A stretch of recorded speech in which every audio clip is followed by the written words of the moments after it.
Operation Wolf, released in July of 2023 to not such stellar reviews. So, is it any better now coming into 2025? Well, let's find out.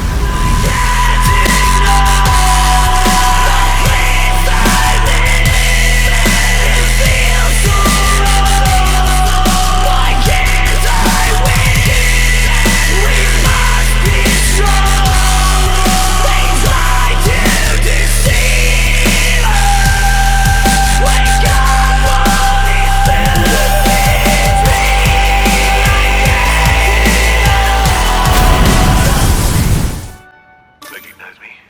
Colonel Jones. It's nice to see you again, Sergeant. World needs you once again. Codename Operation Wolf. This one's not gonna be a walk in the park. What's up, everyone? Savage Gamer here, and today I'm going to give my review for Operation Wolf First Mission VR. I purchased the physical edition, so while I may be a little late to the initial review party, that may be a good thing, as it didn't seem to be very well received upon release. Now, with the physical edition, I received some bonus stickers and a very well made embroidered wolf patch, which I actually like, as well as access to the flat PS5 game that I never intend to play, but it's nice that that was included. I paid $30, which is the exact same price that this title demands, even on digital, where you don't get any cool bonus shit and own nothing tangible. So, yet another reason to support physical media. So, let's dive into this review. Operation Wolf First Mission is the direct pre-sequel to Operation Wolf on PlayStation VR1, which I honestly used to love playing, with the aim gun controller specifically, and regarded as a genuinely great time spent in VR. Until it wasn't anymore. Because for some unknown reason, the developers decided to butcher and ruin it, making it damn near unplayable for me personally.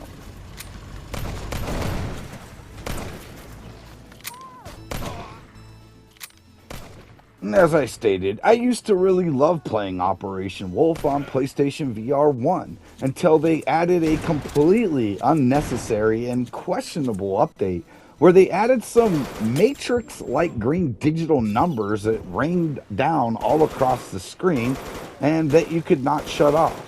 And that update also entirely broke the sound design, which was previously great and impactful, and after the update was just broken, and in some cases, even entirely missing. Suffice to say, they fucked it all up, and I complained via email a few times and asked them if they can even make a selectable on-off option for people like myself who enjoyed the original release before they put in this shit patch. But all my requests fell on deaf ears. So on that note, if anyone even knows why they added that god-awful patch, please enlighten me. Do it in the comments section or something, because to this day it still baffles me, and I'd still even be playing it and enjoying it if they hadn't ruined it. So now we have an all-new release that is I think a prequel to the original. So how does it stack up? Well, as always, I intend to be incredibly honest, as my hard-earned $30 is on the line here, same as yours was, or could be. And right away I have complaints, as the menu screen is nonsensical as fuck to me. So they immediately put a firearm into your hand and show you all these neat and cool targets you'd assume that you can interact with and shoot at. But you fucking can't. I mean, okay, technically you can shoot at them, but absolutely nothing fucking happens. Why?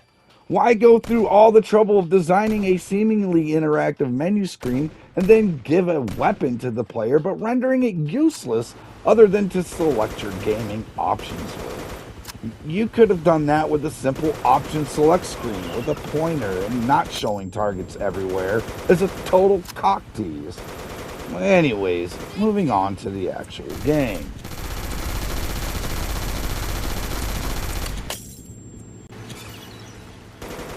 Now, for purposes of throwing any spoilers out there, I'm only showing essentially one level, and the entire game is basically played the exact same way with just different background scenery. So if you play the first level, you basically know exactly how the entire rest of the game will play, just with different scenery. Now, the gameplay itself is pretty coherent. It makes sense, unlike their fucking menu screen. You shoot targets, avoid killing the civilians, and attempt to shoot power ups like ammo, health, armor, and grenades. You reload by aiming down, and you can select different weapons by pushing in on the left thumbstick, supposedly. However, I had several occasions that while aiming down to reload my weapon, it would just switch itself on me to a different weapon I never intended to use. This happened more often than I could even keep count of and became quite a bit frustrating. The level design is actually quite good looking and appears sharp and brightly colored within the headset. Sadly, there just doesn't seem to be any environmental destruction aside from the long-standing trope of exploding red barrels, which was a bit saddening to discover.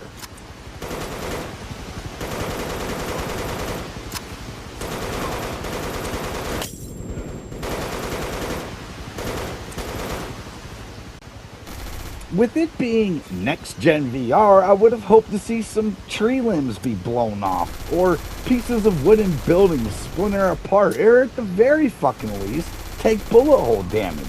But no, there is nothing to damage within these environments, which I feel was a huge design mistake, as you really limit the level of fun and engagement that the player is capable of having, relegating the player to only shooting the targets, which disappear, leaving nothing really visually popping to look at or enjoy destroying within this world.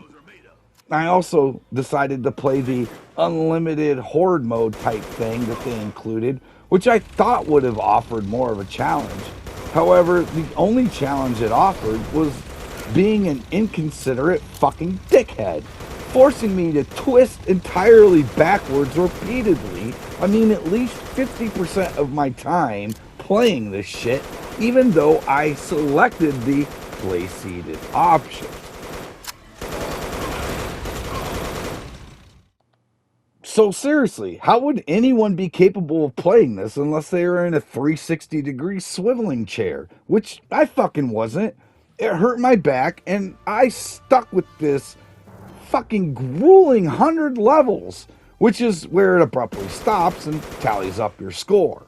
And I never died, I never even came close to dying, and after level 20, I had already seen all the enemies that it had to offer, and then it just became a boring slog that I refused to quit until I died or hit a level 100 completion on this shit. Luckily, this is just an extra feature and not considered the main game.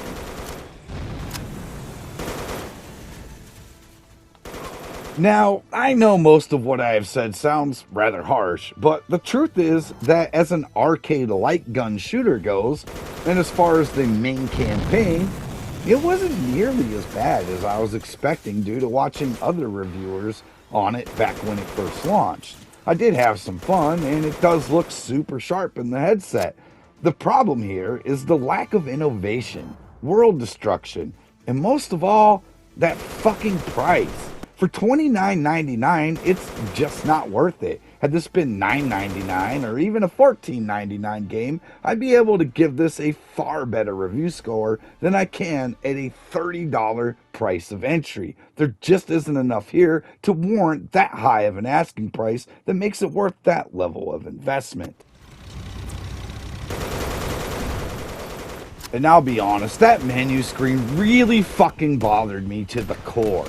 We had interactive menus in VR back in 2016. It's nearly a decade later, and for a newer next-gen VR titled to just cock tease you in the menu, kind of just pisses me off, to be honest. So, all considering, I'm giving Operation Wolf First Mission VR a 4.5 out of 10. It's a fun light gun shooter, but nothing more. It's like offering fresh baked bread rolls, but denying you the main course of a steak or a side appetizer. Like, where the fuck are my mozzarella sticks?